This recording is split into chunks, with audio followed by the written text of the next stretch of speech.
Bapa untuk janji-Mu.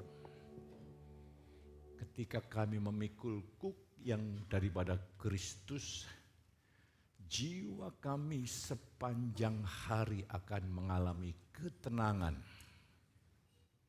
Itu ketetapan yang Kau sediakan bagi kami.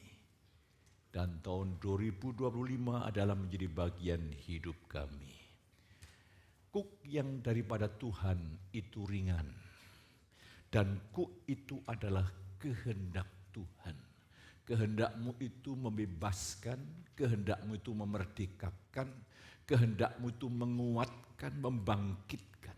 Sehingga pagi ini bagaimanapun keberadaan kami, kuasa-Mu yang ajaib, kasih-Mu yang begitu agung akan mengangkat setiap kami. Sehingga menjalani hidup yang normal sebagai putra-putra Allah di bumi. Demi nama Yesus kami berdoa. Haleluya. Amin. Saya silakan duduk kembali. Saya bersyukur kepada Tuhan di mana keturunan-keturunan saya bisa masuk dalam dunia pelayanan. Bagi saya itu adalah sebuah anugerah. Ya.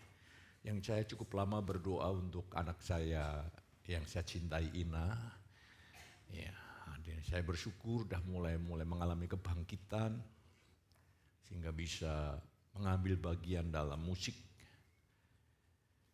Dan juga saya bersyukur ya keluarga Bapak Ayub mewarisi iman. Ya, mungkin saudara tidak mengerti, Mas Teo setiap pagi bersama kami dalam doa-doa syafaat. Itu bagi saya sebuah kekayaan, itu bagi saya sebuah anugerah. Dan saya berdoa supaya semua jemaat terlibat aktif dalam kerajaan Allah.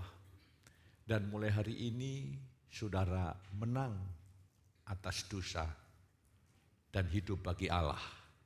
Ini janji, ini bukan hukum yang menekan, memaksa saudara, ini janji. Dengan sebuah tema menang atas dosa dan hidup bagi Allah. Saudara harus melihat ini janji. Ya. Ini bukan tuntutan. Ini janji. Kalau tuntutan ini mendatangkan pesimis yang luar biasa. Tapi ini janji mendatangkan kemerdekaan yang luar biasa. Mari kita akan lihat Yeskiel, ini janji perjanjian baru yang Tuhan mau tanamkan kuat-kuat dan bekerja dalam hidup saudara. Kita baca Yeskiel 36 ayat 26 sampai 27. Setelah ketemu atau lewat LED kita baca bersama 2-3. Kamu akan kuberikan hati yang baru dan roh yang baru di dalam batinmu, dan aku akan menjauhkan dari tubuhmu hati yang keras dan kuberikan kepadamu hati yang taat. Rohku akan kuberikan diam di dalam batinmu, dan aku akan membuat kamu hidup menurut segala ketetapanku dan tetap berpegang pada peraturan-peraturanku dan melakukannya. Ingat, ini janji. Saudara tidak hidup di bawah perjanjian lama. Dengan tegas Rasul Paulus berkata kepada jemaat di Roma 6:14, dosa tidak lagi berkuasa sebab kamu tidak hidup di bawah hukum Taurat, tapi kamu hidup di dalam kasih karunia. Hukum Taurat artinya Allah memberikan hukum-hukum perintahnya, menuntut umatnya untuk taat. Sekali lagi, hukum Taurat adalah berisi hukum, aturan, perintah-perintahnya yang menuntut umatnya taat. Dan itulah yang menjadi kesaksian Alkitab. Bangsa Israel gagal total. Hari ini mata rohani saudara supaya dibukakan, saudara tidak di bawah hukum di mana Allah menuntut dan menuntut dan menuntut. saudara hidup di bawah janji. Di mana roh Tuhan yang di dalam saudara membuat saudara hidup mentaati perintah-perintah Tuhan. Katakan amin. Ini janji. Kalau hukum Taurat menuntut segenap daya upaya kita berusaha untuk melakukannya. Tapi kalau janji berbeda, janji bukan menuntut daya upaya kekuatan kita untuk mentaati. Janji dapat saudara terima hanya dengan percaya. Berarti hari ini, hari-harimu akan diubah Tuhan. Seluruh aspek hidupmu akan diubah oleh Tuhan. Tuhan berjanji akan mengubah kecubung menjadi pohon sanobar. Semak duri akan jadi pohon murat. Sehingga hidupmu semua jemaat di tempat ini berguna bagi kemuliaan nama Tuhan. Itu janji. Lah, hari ini perlu saudara bisa membedakan antara perjanjian lama dan perjanjian baru. Dan saudara dan saya hidup di bawah perjanjian kasih karunia, di bawah janji Tuhan. Nah, engkau lahir baru, engkau memiliki roh yang baru, hati yang baru, belum cukup. Tapi aku sendiri akan hadir di dalam hidupmu. Dan aku akan membuat engkau melakukan segala perintahku. Ketika saudara berkata, ya Tuhan aku percaya, mulai hari ini engkau menang atas dosa dan hidup bagi Allah. Ini sederhana, saya coba sesederhanakan mungkin supaya roh Tuhan bisa mencerai, menerangkan kepada saudara. Ini luar biasa. Ya. Ini yang disebut kuk dari Tuhan itu enak. Kuk itu bukan kayu yang kita bayangkan yang menggores leher daripada binatang. Kuk yang daripada kutu enak dan beban dariku ringan. Ternyata kuk Tuhan itu satu, kehendak Tuhan. Dan kehendak Tuhan bagi saudara dan saya hanya satu. Nah, hidupmu sudah hancur karena dosa Adam. Kehendak Tuhan yang berkata ini, aku tidak ingin engkau melayani aku dengan hidupmu, dengan kekuatanmu, usahamu, perjuanganmu. Tapi aku ingin engkau hidup lewat hidupnya Yesus. Makanya Rasul Paulus berkata, bukan aku lagi yang hidup, melainkan Kristus. Di dalam 1 Korintus 15, Paulus bekerja keras, dia dipakai Tuhan luar biasa. Dia berkata, bukan aku, melainkan kasih karunia yang bekerja di dalam aku. Ketika hari ini firman Allah tersingkap, hidupmu pasti berubah. Seluruh aspek hidup saudara pasti berubah.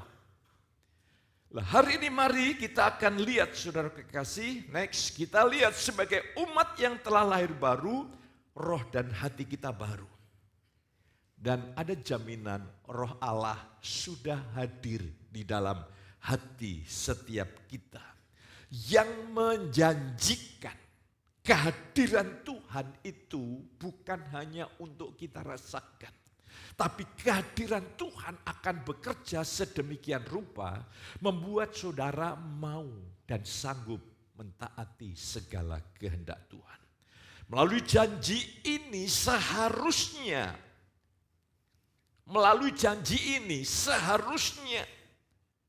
anak-anak Tuhan, saudara menjalani hidup yang normal sebagai anak-anak Tuhan, menang atas dosa dan hidup bagi Allah. Yang normal seperti itu. Ini janji loh. Ini janji, ini bukan hukum yang menuntut kinerja saudara. Ini janji apa yang mau Tuhan kerjakan. Maka hari ini bersekutulah dengan Tuhan. Tuhan berikan aku imanmu, berikan aku imanmu, berikan aku iman. Supaya firman itu menjadi iman. Lah, disinilah melalui janji ini seharusnya saudara dan saya menjalani hidup yang normal sebagai anak-anak Tuhan. Menang atas dosa dan hidup bagi Allah. Padahal kita tahu bagi Tuhan tidak ada perkara yang mustahil. Berarti Tuhan sanggup melakukan segala perkara. Keadaanmu yang paling lemah, kondisi situasi saudara yang membuat engkau putus asa, tertekan, depresi. Tetapi Tuhan berjanji membuat engkau menjadi pemenang. Ini jaminan, ini janji. Tapi dalam kenyataannya banyak anak-anak Tuhan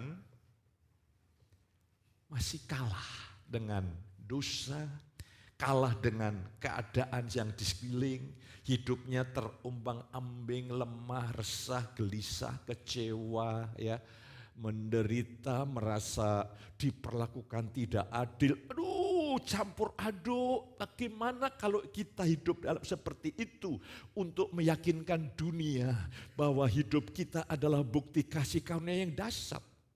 Tapi hari ini Tuhan berikan kesempatan yang baru. Mari saya ingin ajak saudara next kita lihat pandangan John Stott.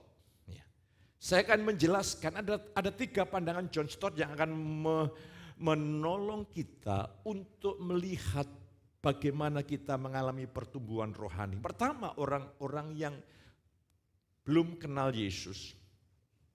Mereka merasa bukan orang berdosa.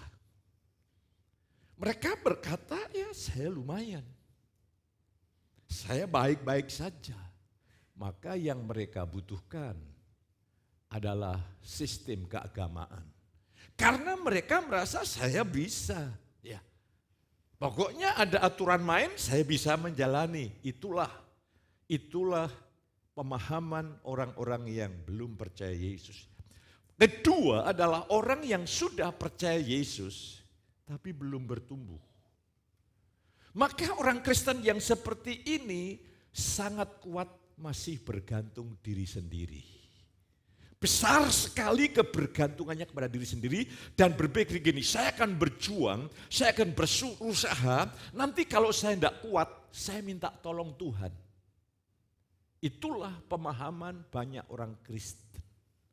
Yang ketiga, orang Kristen yang sudah matang, bertumbuh dewasa, menyadari bahwa dirinya, kemanusiaannya itu penuh dosa, penuh kecemaran, ya, rusak parah. Maka orang yang seperti ini makin melihat dua sisi. Tuntutan Allah tidak mungkin bisa saya lakukan.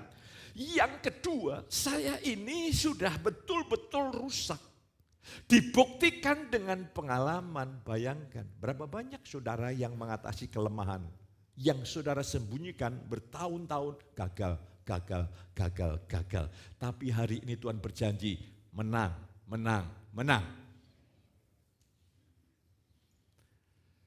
Mari kita akan lihat bersama-sama betapa pentingnya kebenaran firman ini. Saudara perlu mendengarkan lagi di YouTube sekali, 2 kali, 3 kali. Sampai saudara bangkit dalam kuasa roh dan menyatakan, yes, itu sekarang saya alami. Terus selanjutnya kita akan lihat mengapa orang Kristen kalah dengan dosa. Padahal Tuhan berjanji loh, aku akan membuat engkau mentaati segala perintahku.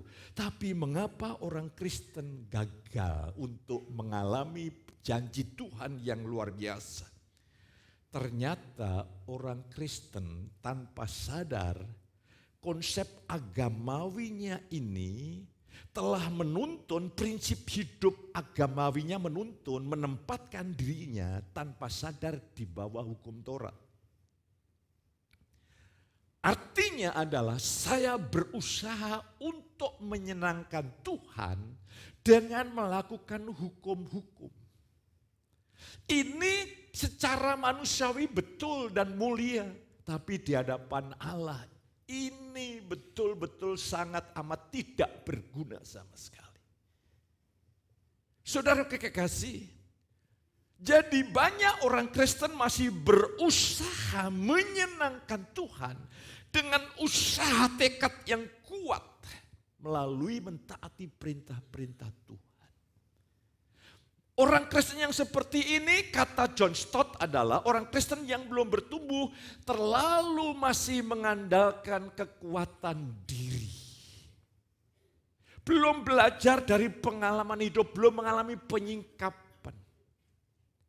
Hari ini harusnya firman Allah ini memberi kemerdekaan yang luar biasa dan memberikan kepada kita hamba-hamba Tuhan keyakinan bahwa yang dibutuhkan yang satu, Injil Yesus Kristus.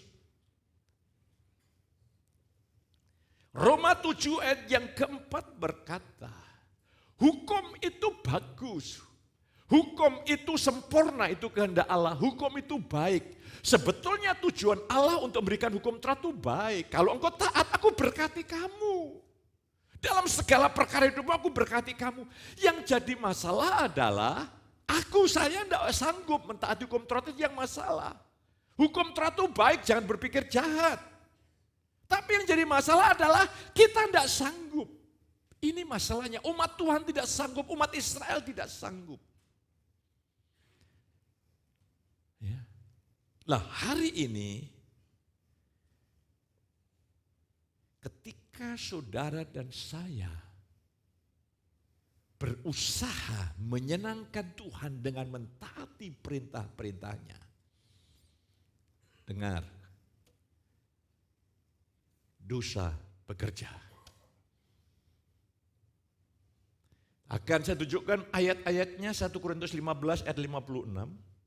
Sengat maut ialah dosa. Dan kuasa dosa adalah hukum Taurat. Aneh ya.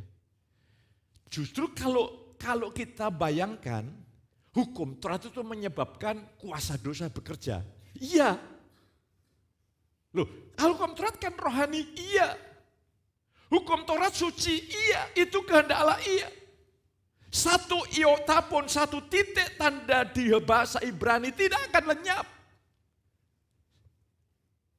Tapi mengapa hukum Taurat justru melahirkan kuasa dosa bekerja? Bukan hukum Taurat itu yang salah. Hukum Taurat itu rohani, suci, kudus, benar, dan baik. Itu kehendak Allah. Tapi yang jadi masalah yang belum banyak disadari oleh anak-anak Tuhan, gereja-gereja Tuhan, hamba-hamba Tuhan adalah ayat Roma 7 ayat 14. Sebab kita tahu bahwa hukum Taurat adalah rohani, tetapi aku bersifat daging terjual di bawah kuasa dosa. Ketika saya mempelajari ayat-ayat ini, semuanya adalah bentuk present. Sebelumnya adalah bentuk aorist, itu bentuk masa lalu. Lah, di sini menunjukkan bahwa hari ini kemanusiaan saudara ini daging dikuasai dosa. Bahkan saya mau tunjukkan keinginan saudara yang terbaik yang dari diri sendiri itu dosa. Aneh ya, keinginan baik kok dosa? Iya. Keinginan saya untuk mentaati Tuhan baik. Tapi ketika merasa berhasil, tanda kutip, apa yang terjadi? Saya sedang membanggakan diri. Saya sedang membangun kebenaran diri. Dan ahli Taurat orang Farisi itu akibatnya apa yang terjadi ketika dia mencoba untuk menyenangkan Allah dengan kekuatan merasa benar, menganggap orang lain rendah, menghakimi orang lain. Nah, hari ini mari kita akan lihat bersama-sama. Berapa banyak saudara ingin mentaati perintah Tuhan tidak bisa. Nanti pergumulan kita ini sama. Kalau ini kita ya, keberadaan kita. Di sini perintah Tuhan, hukum Taurat. Di sini adalah dosa, godaan dosa. Yang jadi masalah adalah ketika kita ada dan menghadapi dosa, kita tidak bisa. Kita berusaha untuk melawan dosa, saya jamin pasti gagal. Tapi ketika kita melihat perintah Tuhan, saya ingin mentaati Tuhan, juga gagal. Mengapa? Karena anak-anak Tuhan belum sadar, aku ini sudah berdosa, aku ini bersifat daging. Ketika saudara melihat godaan dosa, saudara mencoba untuk menghindar dengan kekuatan saudara, saya jamin engkau pasti kalah. Tapi satu sisi ketika engkau melihat firman Allah, engkau berusaha untuk mentaati, juga gagal. penghalang Tuhan menggenapi janjinya hanyalah satu, kedagingan kita. Sehingga janji Tuhan seolah tidak punya kuasa. Begitu ajaib. Terus selanjutnya, sebagai ciptaan baru kita akan belajar sekarang. Dengan roh kita yang baru, hati yang baru. Dan saudara karena hati baru, roh yang baru, tentunya saudara punya keinginan untuk mentaati perintah Tuhan. Itu adalah bukti bahwa saudara dan saya sudah lahir baru. Punya keinginan, punya tekad untuk taat.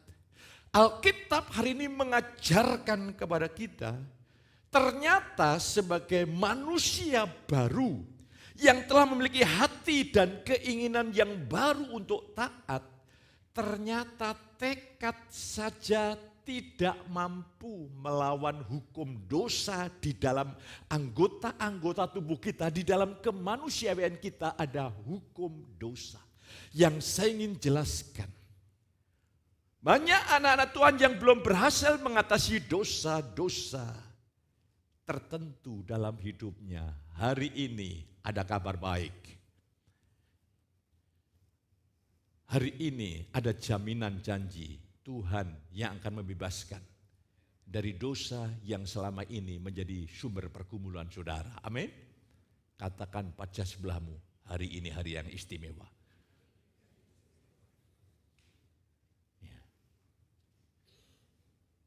Dosa, catat, maka saya tulis merah itu. Dosa mengakibatkan penyesalan, kesedihan, dan penderitaan. Berarti di dalam dosa kebahagiaannya itu semu dan palsu. Kalau dosa itu selalu mengakibatkan penyesalan, mendatangkan kesedihan dan penderitaan. Betapa luka hati anak-anak Tuhan ketika engkau ingin taat tapi gagal. Padahal Tuhan berkata, pikulahku yang kupasang, jiwamu akan dapatkan ketenangan. Setelah saya mendapatkan kebenaran ini, Tuhan mulai merombak. Dan saya dapatkan ketika Tuhan menarik saya di dalam doa-doa pribadi. Jadi saya tidak mau memegahkan daging. Saya tidak ingin apa yang Tuhan kerjakan bagi saya ketika engkau merasa kelas 2, Pak Petrus kelas 1. Kita semua sama, kita VIP. Very important person. Kita orang-orang pentingnya surga. Tapi puji Tuhan, oleh karena saya merindukannya, Tuhan menarik saya dalam doa-doa pribadi. Kadang-kadang sampai 5 jam. Disitulah saya diajar Tuhan. Ya. Saya bilang setelah saya berdoa, Tuhan, saya tidak sedang membuat prestasi Tuhan. Tidak sama sekali. Daging saya tidak berprestasi, bisa berprestasi Tuhan. Tapi apa yang saya lakukan adalah sebuah wujud ucapan syukur, dedikasi kepada Engkau. Aku sedang mempersiapkan hidupku untuk Engkau bentuk, Engkau impartasikan segala kekayaan-Mu Tuhan. Tidak ada prestasi, maka saya tidak mau mengagungkan yang namanya doa pribadi. Itu hanya anugerah semata-mata. Itu rahmat sehingga tidak ada di sini yang kelas 2, kelas 1 semua.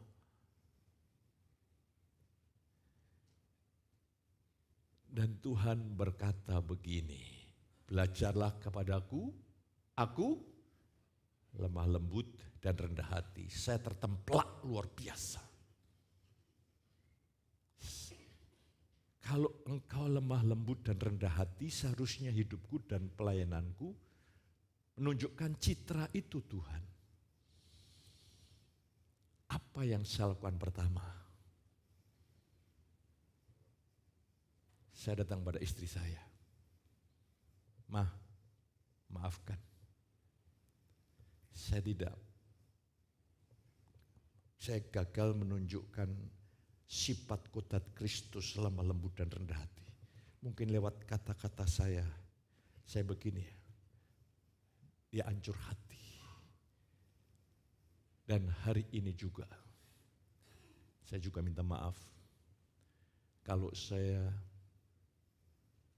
gagal menunjukkan citra Kristus lemah lembut dan rendah hati.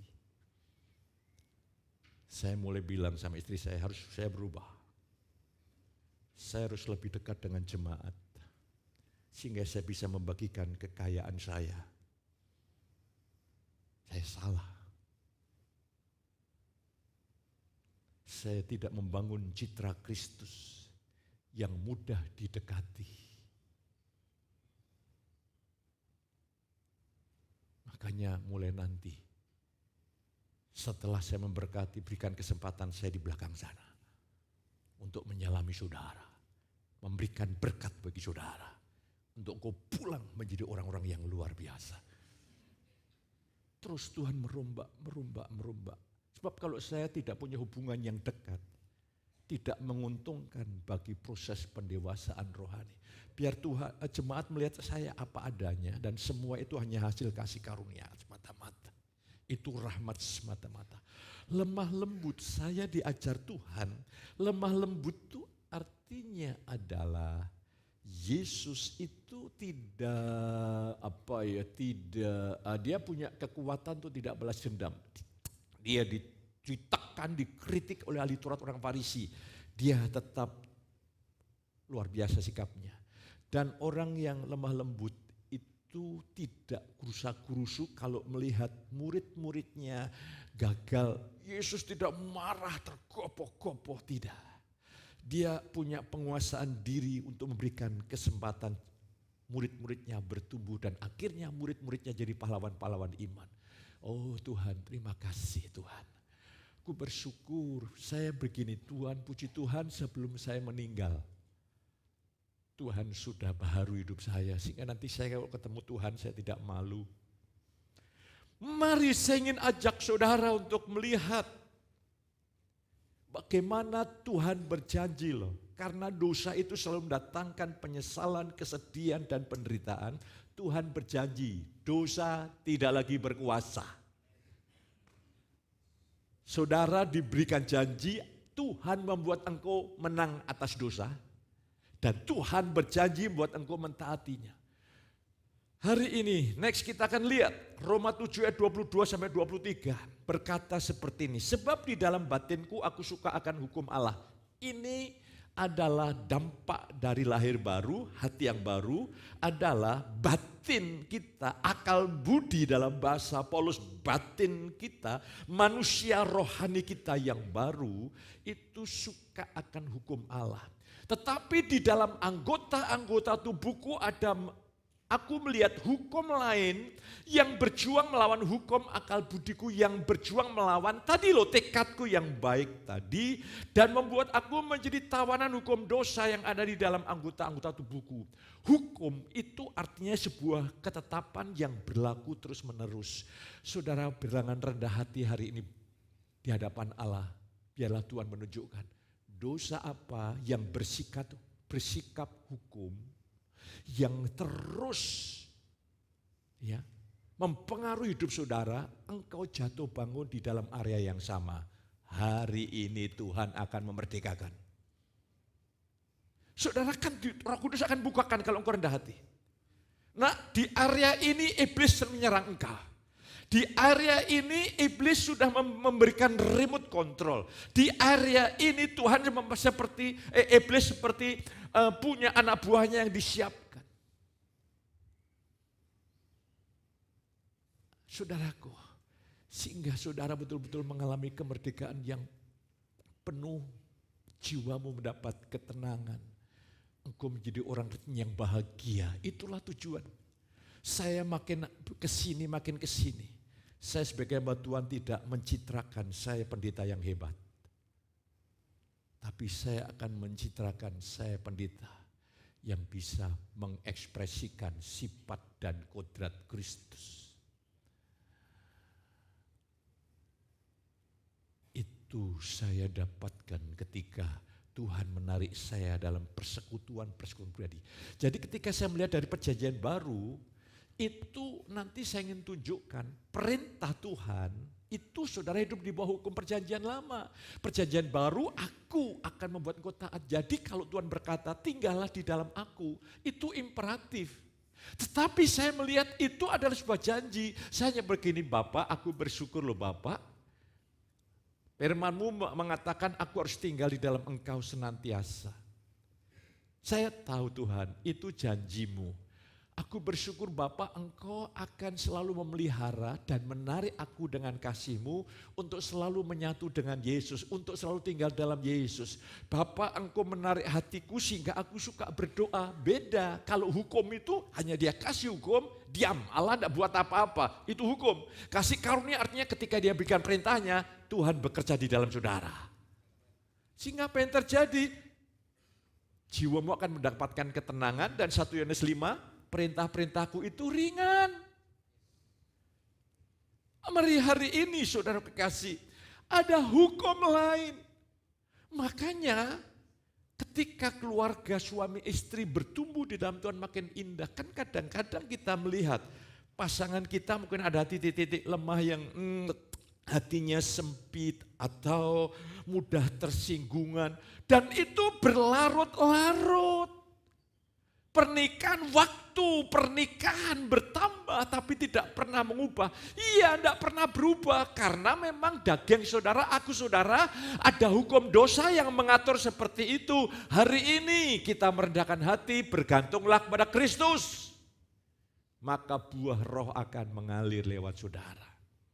Saya jelaskan pelan-pelan hari ini saudaraku. Ada hukum dosa. Dan Roma 8 adalah itu firman yang sangat dahsyat itu.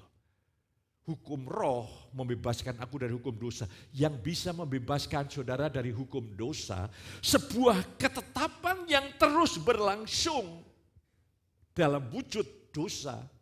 Itu yang bisa mematakan adalah kuasa roh. Mari saudaraku lihat, saudara feedback ke belakang. Mana area mana iblis mudah remote control saudara. Berarti hari ini saudara bisa menangkap visi gereja, kasih karunia membuat keluarga saya bahagia. Amin? Pasti bisa terjadi. Karena yang bekerja siapa? Saya ingin saudaraku, rumah tanggamu batin saudara, penuh kelimpahan Kristus, penuh sukacita. Hal-hal yang eksternal, yang lahiriah ini tidak bisa itu mengkondisikan batin saudara, jiwamu tenang, kelimpahan tidak bisa. Tapi kalau hatimu sudah penuh kelimpahan, engkau menikmati. Ya. Makan tempe sama makan masakan Jepang sama karena hatimu penuh sukacita. Apalagi opor cap gome. Puji Tuhan, haleluya. Maaf, ini saya tidak minta loh saudaraku. Saya tidak minta, ini hanya ilustrasi. Bukan, Pak Petrus ini padahal minta Anda, saya tidak minta. Karena saya makan secukupnya saja. Haleluya. Oke, terus selanjutnya, jalan keluar. Jadi saudara bisa mengerti sekarang ini. Agama Kristen, saya kasih tahu. Agama Kristen itu kalau tidak hati dari mimbar itu menambah beban hidup. Karena selalu diberi perintah. Yang jadi masalah perintah yang satu tahun kemarin belum bisa kita lakukan. Perintah baru dan setiap minggu ada perintah baru. Yang lama saja tidak bisa kita taati. Lagi tentang dosa ini. Yang dosa satu saja tidak bisa kita atasi. Sehingga jemaat itu penuh dengan tekanan beban. Tapi di tempat ini ada kabar sukacita. Saya makin bangga dengan Injil. Ya. Saya makin bangga dengan Injil. Roma 1:16-17. Sebab aku yakin bahwa Injil adalah kekuatan Allah yang menyelamatkan setiap orang yang percaya. Orang-orang Yahudi dan juga orang Yunani. Sebab Paulus berkata, luar biasa. Sebab di dalamnya Di dalam Injil itu nyata kebenaran Allah. Apa itu nyata kebenaran Allah? Seperti ada tertulis, orang benar akan hidup oleh iman. Jadi hari ini iman memegang peran yang sangat penting. Dengerin khotbah minggu kemarin. Berkali-kali. Roma 7:4 kita telah mati bagi hukum Taurat. Nah hari ini jalan keluar dari Tuhan berbeda dengan jalan keluar dari yang kita harapkan. Mengapa engkau tidak bahagia? Mengapa engkau gagal? Mengapa engkau gagal mentaati Tuhan, gagal mengatasi dosa? Mengapa engkau tidak bahagia di dalam hidupmu? Aduh, betul-betul ini susah. Saya sebagai hamba Tuhan ditarik Tuhan untuk memberikan solusi. Iya, sebab akar permasalahan engkau tidak bahagia. Alasan akar masalah engkau gagal mentaati Tuhan, gagal mengatasi dosa adalah akumu. Kita ini bersifat daging terjual di bawah kuasa dosa. Kita tidak akan pernah bisa terpuaskan oleh apapun. Lah caranya Tuhan menolong adalah bukan saudara dipaksa seperti sistem agama askese. Engkau tinggalkan kota kudus, tinggal di atas puncak gunung di sana. Engkau tinggal di sana, selera lama ikut juga. Tapi apa yang Tuhan lakukan? Akumu dan aku ini akar dosa, akar ketidakbahagiaan disalibkan. Banyak anak Tuhan tidak memahami ini sehingga hidup dengan keakuannya, pendapatnya sendiri, keinginannya, hasrat hatinya. Ingat, yang dari diri kita ini dosa, walaupun kelihatannya baik, tetap nanti ujung-ujungnya, maka jangan lakukan segala sesuatu yang bersumber dari diri saudara. Pasti ada side effect, efek sampingnya. Hanya yang dari roh itu sangat mulia. Hanya yang dari roh itu sangat ajaib. Ilahi, penuh anugerah luar biasa. Nanti saya tunjukkan bagaimana secara praktis. Ini saya memberikan fondasi. Saudara dan saya telah mati bagi hukum Taurat. Jadi ada 3 hal. Lewat kita terselip bersama Yesus, kita mati bagi hukum Taurat, itu Roma 7:4. Kita mati bagi dosa, Roma 6 ayat yang ke-11. Kita mati bagi dunia, Galatia 6:14. Kita telah mati. Nah, ini ada sebuah prinsip. Hukum hanya berlaku ketika manusia hidup. Saudara dan saya sudah tersalib. Sebetulnya saudara tidak perlu bereaksi untuk mengatasi dosa. Tidak perlu bereaksi. Karena kalau engkau mencoba mengatasi dosa dengan cara saudara, engkau tambah terbelenggu dosa. Kalau saudara sudah mati, contohnya begini, ada orang koruptor lah begitu, saya kan tidak menyebutkan nama, jadi tidak ada masalah hukum pidana. Koruptor sedang masuk di dalam proses pengadilan. Di tengah-tengah proses ini jelas ini hukumannya mati, ini karena koruptor yang merusak. Tapi di tengah perjalanan koruptor ini mati, maka hakim berkata, demi hukum maka batal karena mati. Lah kalau saudara sudah mati bersama Kristus di dalam Yesus, hukum Taurat tidak bisa menyentuh saudara. Ini susah saya pahami, cukup lama. Kalau saya sudah mati, hukum itu tidak bisa menyentuh saya. Hukum itu tidak bisa menggoda saya untuk saya berusaha untuk mentaatinya. Kalau saya berusaha untuk mentaatinya, kedagingan dosa yang bekerja. Kalau saya sudah mati bagi hukum Taurat, berarti saya secara prinsip Tuhan tidak menuntut saudara dalam pengertian hukum Taurat. Saudara sudah mati bagi dosa, jangan lagi bereaksi secara iman sebenarnya. Orang yang pemabuk itu ketika mati dan teman-temannya solidaritas ngasih minuman keras yang paling berharga disodorkan di depan mulutnya, orang yang mati yang tadinya pemabuk sudah tidak ada respon. Seharusnya dengan dosa saudara dengan iman sudah mati, tidak perlu engkau mengatasi bereaksi dan engkau mati bagi dunia. Engkau tidak bisa mengatasi sistem dunia, sudah mati. Itu hikmat Allah. Kalau aku saudara masih hidup, itu sumber dosa, sumber kedagingan, sumber ketidakbahagiaan, sumber kekecewaan. Aduh rumit hari ini, saya ingin engkau bahagia. Jiwamu akan mendapat ketenangan. Perintah-perintahnya itu ringan. Lah bagaimana penerapannya? Terus kita lihat ayat Roma 7 ayat yang keempat. Sebab itu saudara-saudara kamu juga telah apa? Mati bagi hukum Taurat oleh tubuh Kristus. Jadi lewat kematian Yesus engkau telah mati bersama dengan Yesus. Ini kalau di Roma 7 itu kan suami istri. Istri itu ada di hukum suaminya, di bawah hukum suaminya. Hanya ketika suaminya mati maka istri ini punya kebebasan. Yang jadi masalah suami itu adalah hukum Taurat, istri itu kita. Hukum Taurat tidak bisa mati. Lah caranya hikmat Tuhan luar biasa. Hukum Taurat tidak pernah mati, maka kita yang mati. Dengan apa? Tersalib bersama Yesus. Ketika kita mati, kita tidak di bawah hukum lagi. Tapi di bawah janji. Ini saudara perlu mengerti dengan benar. Engkau tidak di bawah hukum, tapi di bawah janji. Jemaat di Galatia telah memulai dengan roh mengakhiri dalam daging. Itu pengajar-pengajar yang belum paham ajaran Paulus, menarik kembali, membawa mereka untuk hidup di bawah hukum Taurat kembali. Masalah muncul.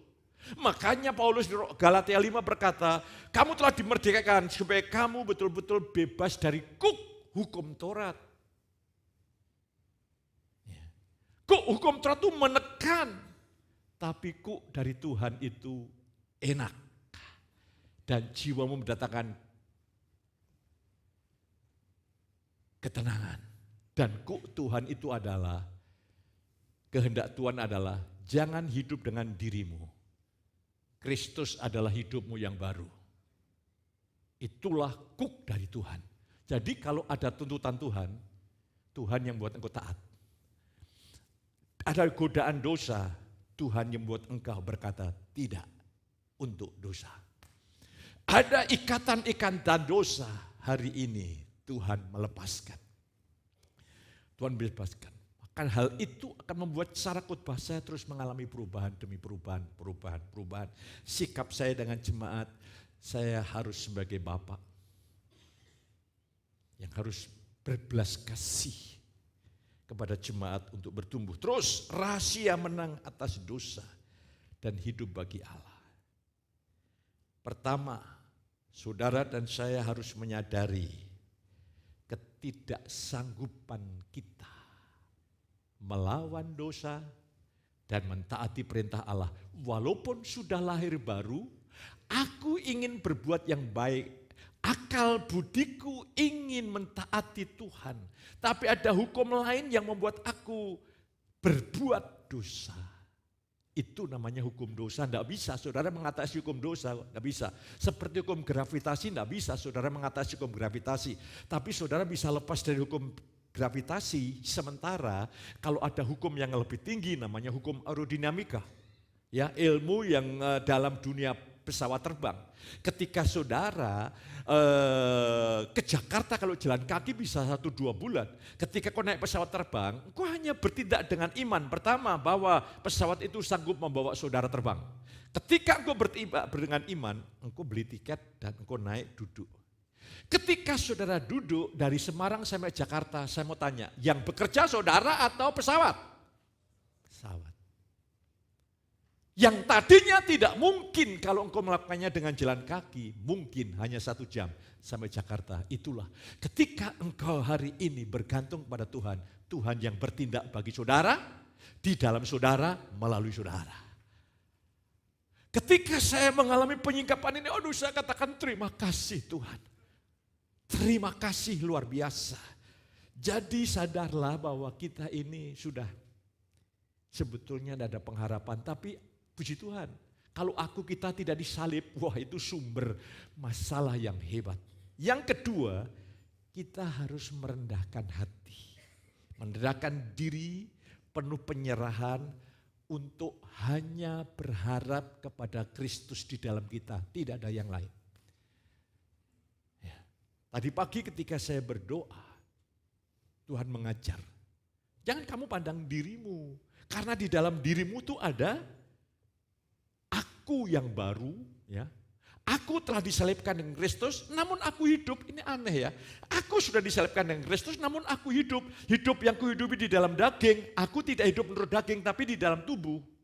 Ada dua aku. Aku yang pertama kemanusiawian kita.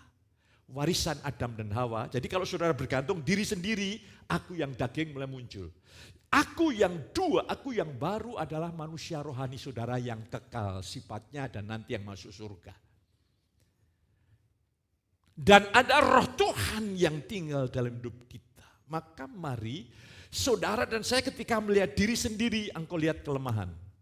Makanya kalau iblis hanya ingin kau melihat diri sendiri, kau putus asa, pesimis. Hari ini kalau sampai iblis mendorong saudara melihat diri sendiri, katakan, aku lemah, Tuhan kuat. Aku tidak sanggup, Tuhan sanggup. Ketika iblis memusatkan kau melihat diri, masalah, pandanglah Kristus. Di perjanjian lama ketika Tuhan mulai mendidik umat Israel, Tuhan menyuruh Musa itu, angkat itu ular. Orang yang digigit ular ketika melihat ular tembaga itu sembuh. Yang kau lihat hari ini hanya Tuhan. Mazmur 35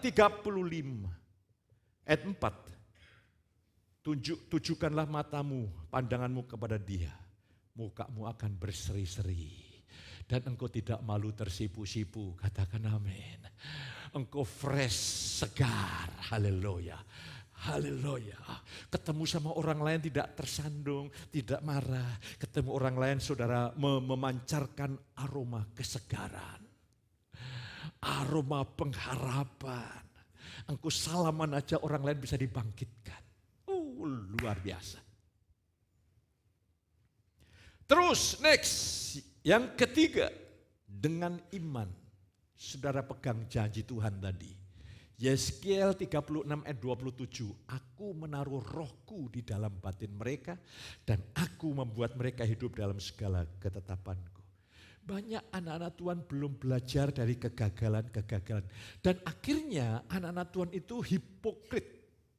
Ya. Menyembunyikan sesuatu yang masih digumulkan. Makanya gampang meledak, gampang marah, gampang tersinggung. Karena ada sesuatu beban yang sengaja engkau pikul. Begitu mulai tersentuh meledak. Contoh, kalau saya menyentuh tangan saudara tidak ada masalah. Tapi kalau tangan saudara sudah ada luka, saya sentuh sedikit saja sakitnya luar biasa. Di dalam saudara ada rasa sakit karena gagal. Saudara coba tutupi. Tersentuh dari luar sedikit langsung meledak.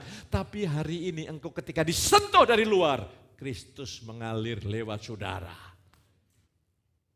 Dahsyat sekali saudara kasih. Maka dengan iman kita pegang janjinya dalam Yeskiel 26 ayat 27. Filipi 2 ayat yang ketiga, nanti saya ingin bacakan. Pekerjaan besar yang saudara dan saya lakukan, ya.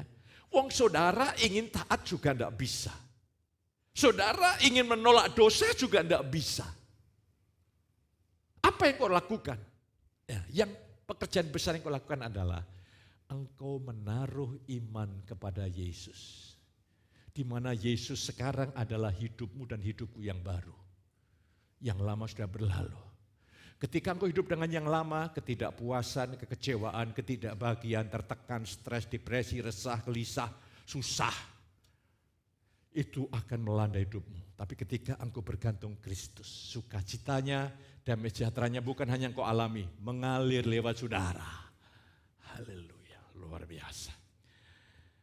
Ketika saudara menaruh iman kepada Yesus, karena janjinya iya. Yeskiel 36:27, iya buat engkau taat. Tapi di dalam Filipi 2 ayat 13 dalam terjemahan baru adalah, ya bekerja di dalam kamu, baik di dalam kemauan maupun pelaksanaannya. Lah, mari kita lihat ayatnya. Saudara kekasih, ini sudah tahu tadi. Lah, Filipi 2:13 dalam bahasa Indonesia sehari-hari menolong.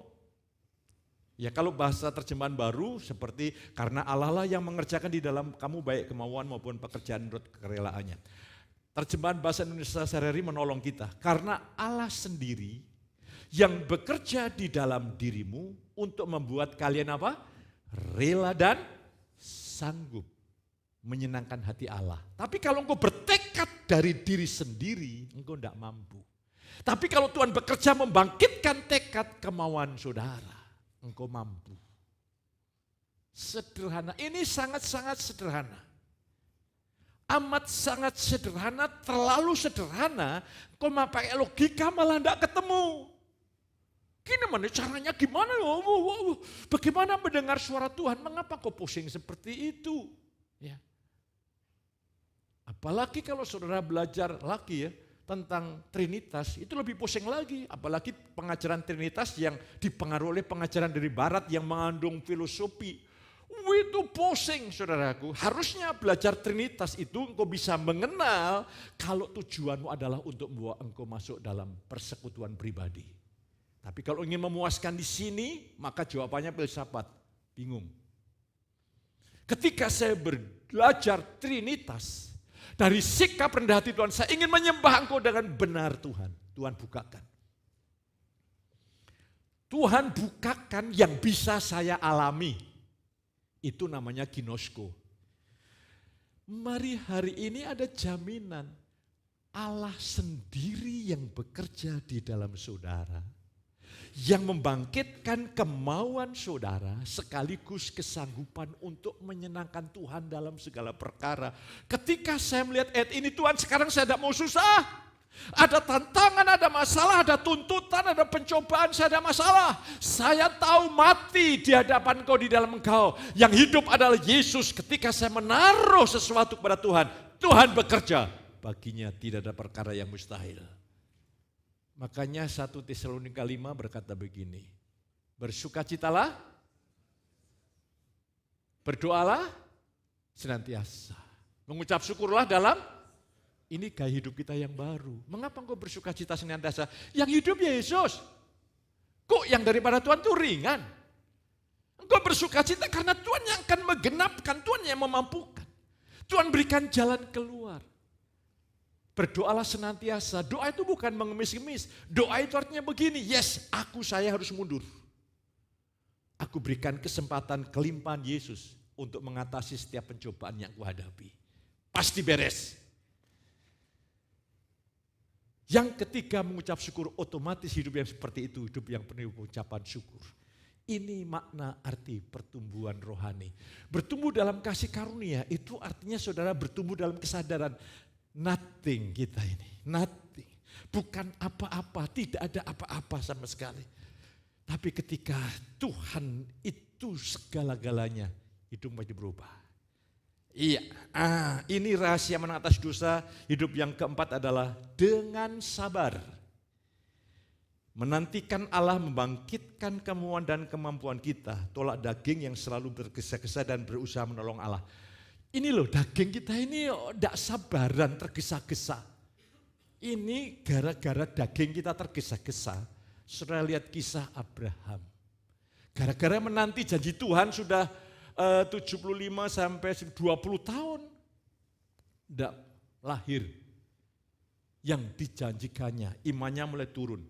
Ingat ketika imanmu mulai merosot, engkau tergantung daging. Engkau bergantung daging, bergantung orang. Hidupmu sangat dipengaruhi orang.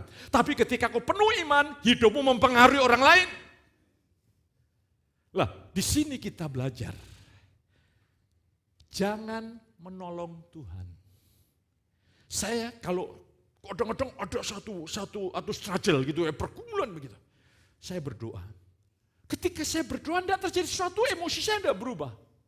Ketika saya melihat ayat ini, saya tenang aja. Saya yakin Tuhan, saya yakin itu hanya Engkau melatih aku untuk sabar menanti, percaya saja. Nah berapa lama hilang, Tapi kalau dulu saya tidak begitu, tidak sabar saya coba pakai ini, pakai itu. Wah kalau sampai belum saya coba untuk cari penghiburan. Lihat TV, lihat YouTube, paling tidak untuk mengurangi tekanan. Healing. Rumah tanggamu rumit, healing. Bereskan dulu hari ini. Engkau akan rekreasi penuh ucapan syukur yang luar biasa. Untuk pulang dari rekreasi, engkau mulai mengalami pengalaman fresh dengan Tuhan yang luar biasa. Jadi inilah saudara kekasih, sederhana sekali. Katakan kepada sebelahmu, sederhana sekali. Tidak rumit, saudara kekasih. Justru orang pintar tidak bisa nangkap ini. Saya belajar teologi ini dialami oleh seorang profesor teologi loh. Ini salah satu referensi guru saya adalah seorang profesor teologi. Dia menyampaikan kebenaran ini.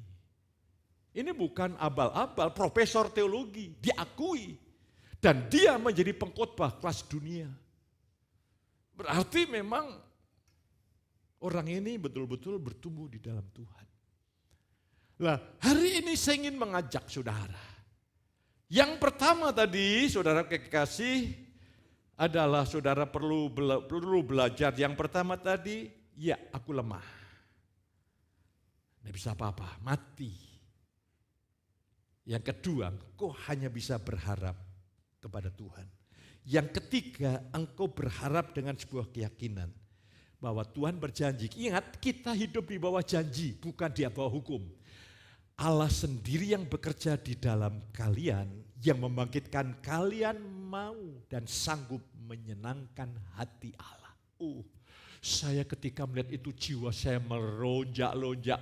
Tuhan tidak mau pusing, haleluya. Saudaraku ada lagu itu sana sini pusing, apa itu? Nah, pokoknya itu. Tapi habis nyanyi, pusing lagi. Minggu depan nyanyi, pusing lagi.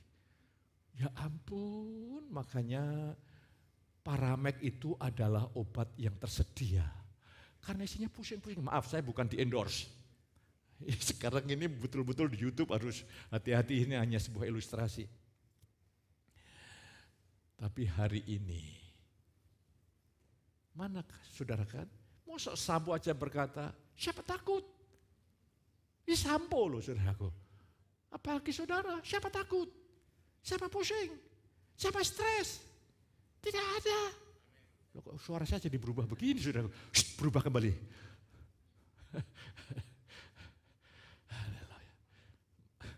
Tadi pagi saya tanya sama cucu saya.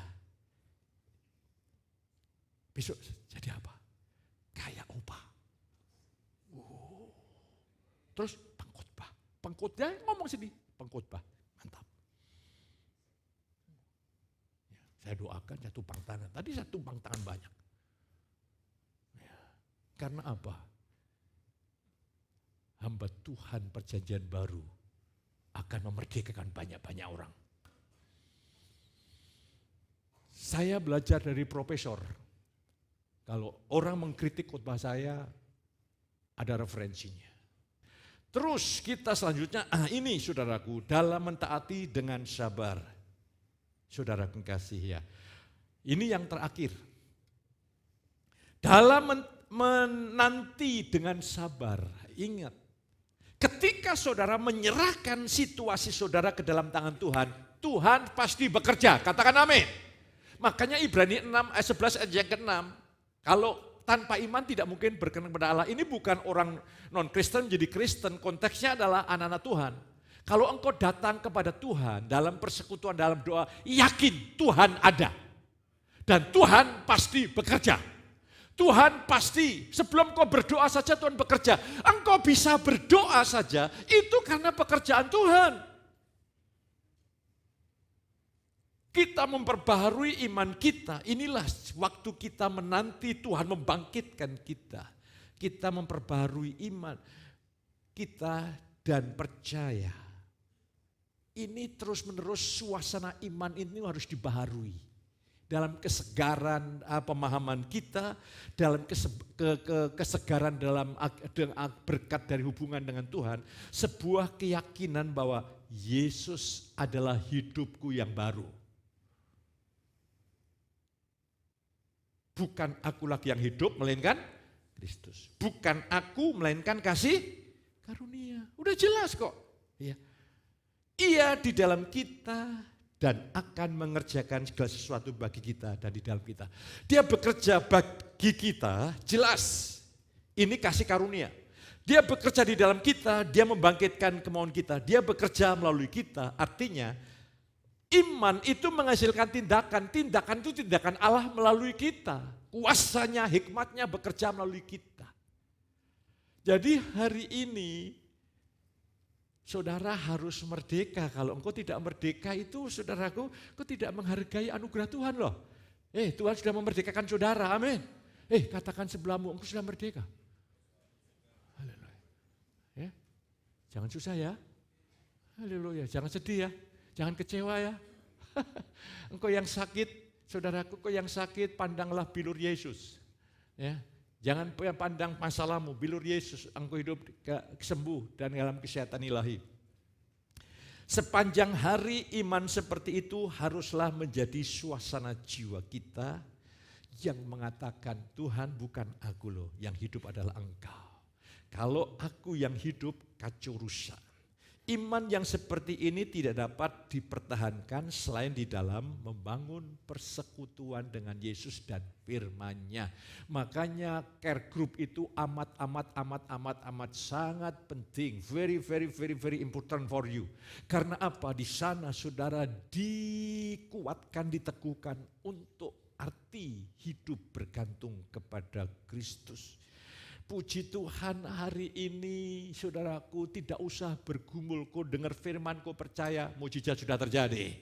Ternyata selama ini beban yang kau pikul, tekanan yang kau pikul, itu sudah diselesaikan Yesus, katakan amin.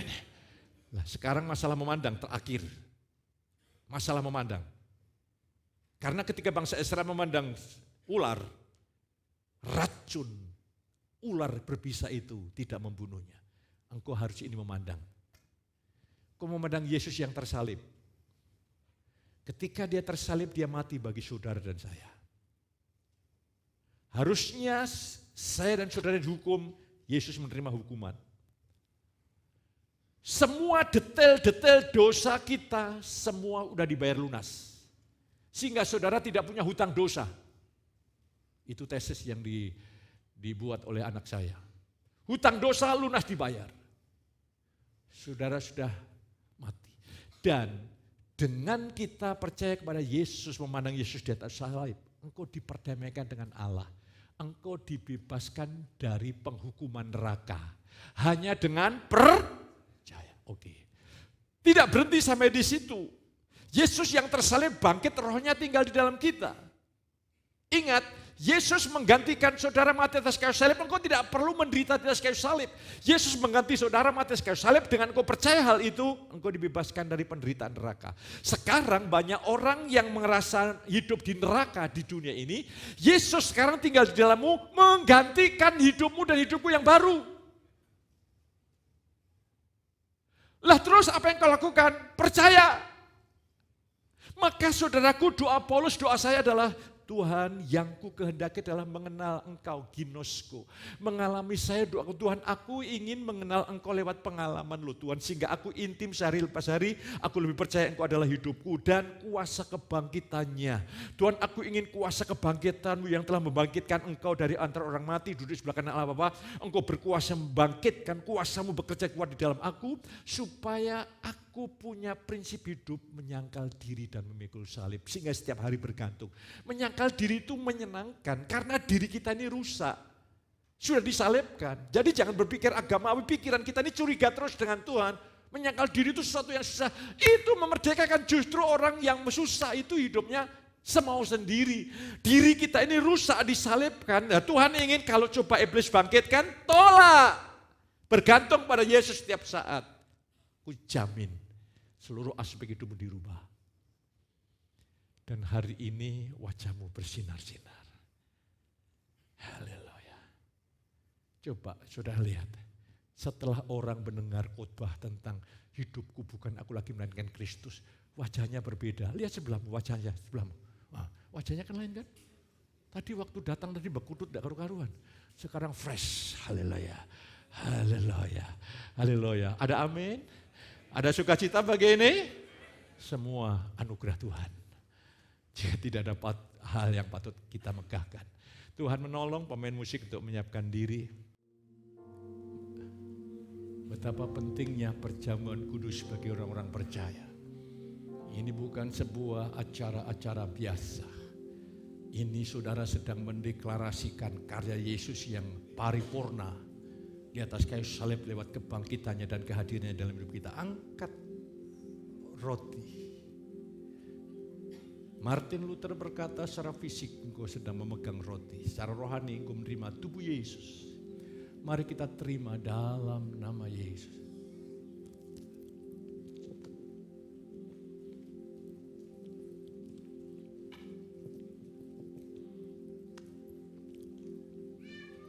Angkat cawan.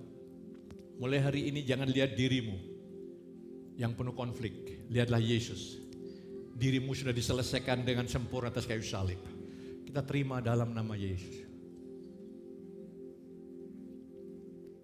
Kalau ada Mbak Yun hari ini, Bapak kami bersyukur, sungguh kami orang-orang yang diberkati oleh Tuhan dan siap menjadi berkat bagi banyak orang. Di dalam Yesus kami umat-umat yang berbahagia, sehingga kami bisa membagikan kebahagiaan bagi sesama. Di dalam Yesus kami menjadi pemenang, sehingga bisa mengangkat rekan-rekan kami untuk mengalami kemenangan yang sama. Angkat tangan saudara. Engkau baik diberkati di dalam rumah, di luar rumah, dilindungi dengan anugerah Allah, sehingga kemanapun kau pergi, engkau siap menjadi berkat. Pulanglah penuh dengan sukacita yang berlimpah-limpah di dalam berkat Bapa, kasih sayang Tuhan Yesus lewat persekutuan yang kudus, menyertai saudara ini pagi sampai selama-lamanya. Yang diberkati katakan sama saya.